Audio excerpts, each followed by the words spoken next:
What happens when one of the most controversial royals meets late-night television's sharpest interrogator? You won't believe the explosive showdown that erupted when Prince Harry sat down with Stephen Colbert for what was supposed to be a routine promotional interview. By the end, Hollywood was buzzing, social media erupted, and viewers were questioning everything they thought they knew about both men.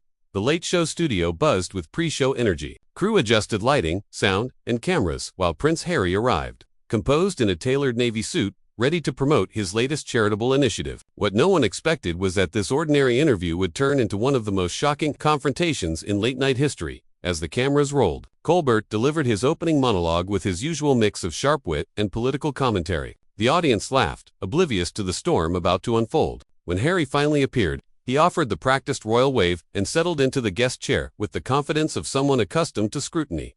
"Your Royal Highness," Colbert began, exaggerating a bow that drew polite chuckles. "Welcome back, though I have to admit, calling you that feels a bit awkward, given your, shall we say, complicated relationship with the institution." Harry's smile tightened imperceptibly, but he stayed calm. "Titles are just words, Stephen. What matters is the work we're doing and the impact it has." Colbert leaned in, his tone already edged. Of course.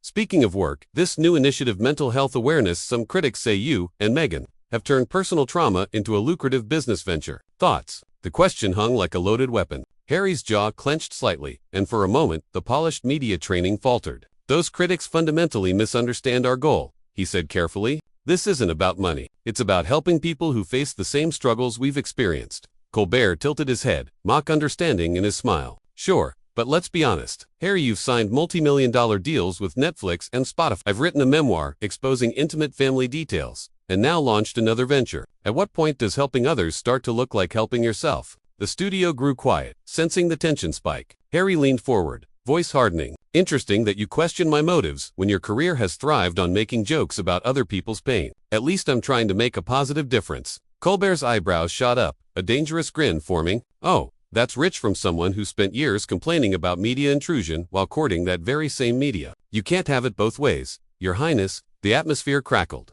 Camera operators instinctively adjusted positions, knowing they were capturing something extraordinary. Harry's hands gripped the chair, voice cold and sharp. "You know what, Stephen? I came here tonight to talk about mental health, about helping veterans and families in crisis. Instead, you want to play games, make accusations. This is exactly the toxic behavior that drove us away from the UK." Colbert leaned back, expression shifting from playful to calculating. "Toxic behavior. That's what you call asking legitimate questions about your public actions. How very royal of you."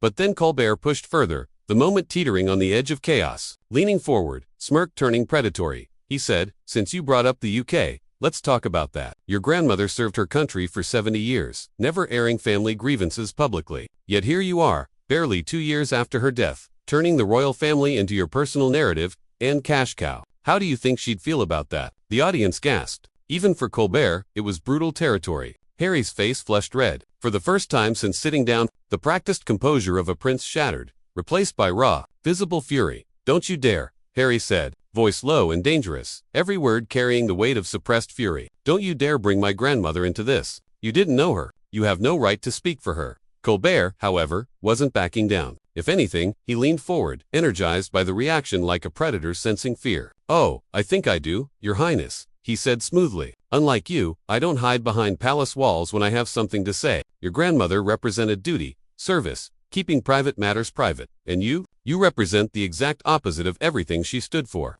The words struck Harry like physical blows. His hands trembled on the arms of his chair, and when he spoke, it was with decades of pent-up anger and grief. "You want to talk about duty and service? Let's talk about it. I served 2 tours in Afghanistan while you were here, making jokes about politicians. I've dedicated my life to wounded veterans, to causes that actually matter. And what have you done, Colbert, besides tearing people down for entertainment?" Colbert's laugh was cold, sharp, and unflinching. "What have I done? I've held powerful people accountable. I've asked the questions others are too polite or too scared to ask. Like right now, why a man who claims to crave privacy has spent the last 3 years seeking attention. Why someone who talks about mental health seems so comfortable destroying his own family's well-being." The studio fell eerily silent. Camera operators froze, unsure whether to keep rolling. Harry's eyes narrowed, and he rose abruptly, towering over Colbert's desk. His presence radiating barely contained fury. "You think this is holding me accountable? This is harassment. This is exactly the kind of predatory behavior that killed my mother." The name Diana reverberated through the room.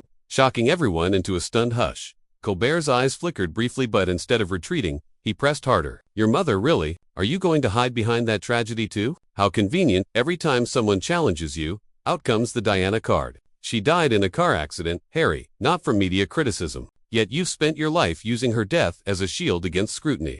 Harry's face drained of color, then flushed crimson. His voice, barely restrained, cut through the silence. How dare you minimize what happened to her? How dare you sit there in your comfortable chair, making millions off other people's misery, and tell me how I should grieve my mother? Colbert leaned back, expression calculating, voice steady. I'm not telling you how to grieve.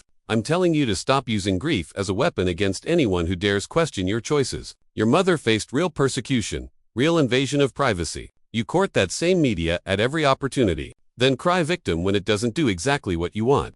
The audience was frozen, some covering their mouths, witnessing something far beyond a typical celebrity interview gone wrong. Harry struggled to maintain control. You don't know what you're talking about, he said, voice shaking. You don't know what it's like to have your every move scrutinized, to have lies written about your wife, to have your children threatened by the same people who destroyed your family. Colbert sensed he'd reached the breaking point. His voice dropped to a whisper, but it carried sharper menace than a shout. I think you're exactly like your father, weak, entitled, unable to handle criticism. The only difference is that Charles waited until he was king to show his true colors. You couldn't even wait that long.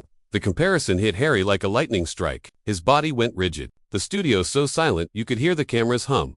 Finally, Harry's voice emerged, low but searing with fury. What did you just say to me? Colbert leaned in, smirk fixed, having found the perfect pressure point. You heard me? Just like Charles, petulant, self-absorbed, convinced the world owes you something. At least he waited until after your grandmother died.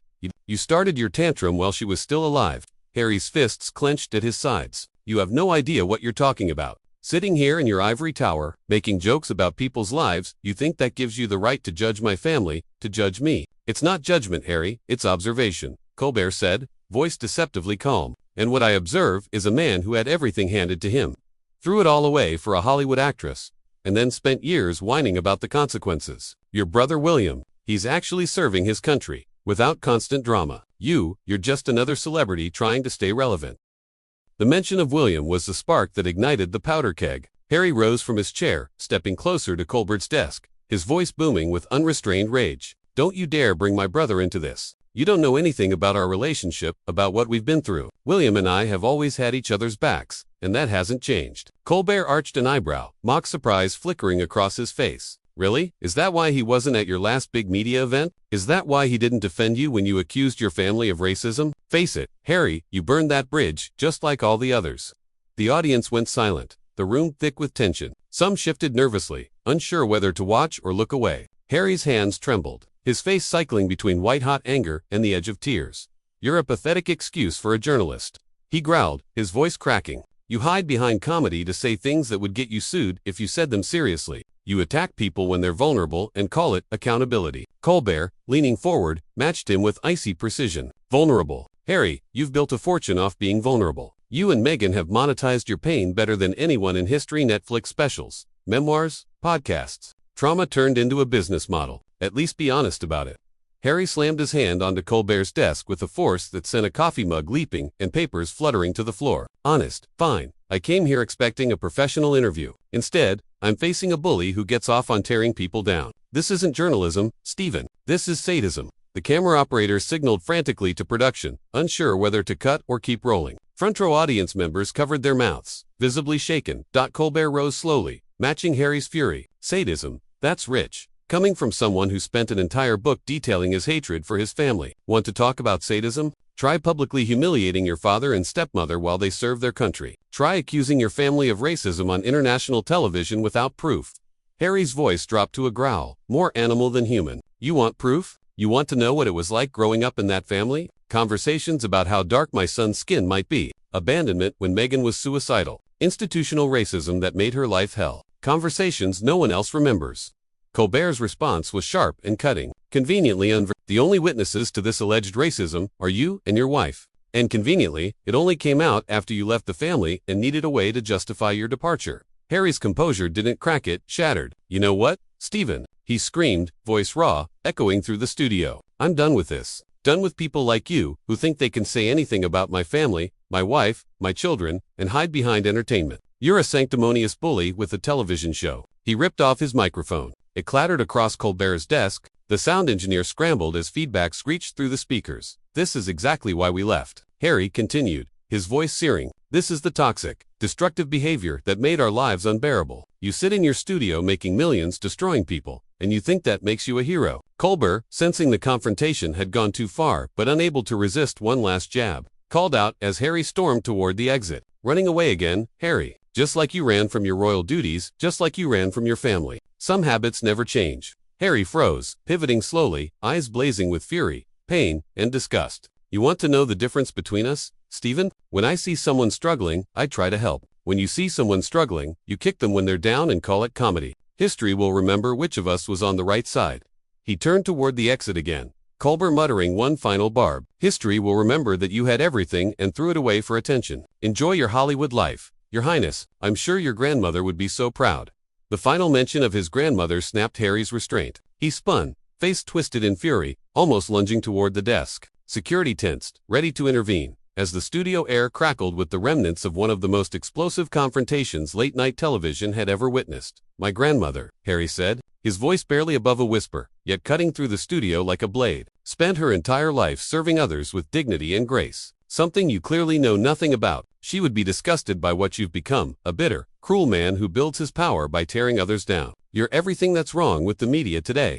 The audience sat frozen, stunned into silence. Some raised phones, capturing every moment. Others covered their mouths, unwilling to witness any more. This wasn't a celebrity meltdown. It was the dismantling of civility itself in real time. Harry moved toward the exit, each step deliberate, measured, radiating restrained fury. But Colbert, unable to let the moment end, made one last catastrophic mistake. "Give my regards to Meghan," he called out, loud enough for everyone to hear. "I'm sure she'll have some great material for your next Netflix special." Harry paused at the doors, hand on the handle, then slowly turned back. His calm voice carried a deadly promise that made the room shiver. "You just made the biggest mistake of your career, Stephen. This conversation isn't over." The studio doors slammed behind him with a thunderous finality, leaving a silence so thick it felt physical. The audience didn't know whether to applaud, boo, or simply breathe. Colbert remained at his desk, attempting to maintain his signature smugness, but even his forced smile betrayed the impact of what had just occurred. The cameras continued rolling as producers scrambled, desperately trying to salvage the show. Colbert muttered a few weak jokes about royal tantrums and Hollywood drama, but his usual composure was gone. The audience laughter was hollow, uncomfortable. Some viewers quietly began gathering their things and filing out.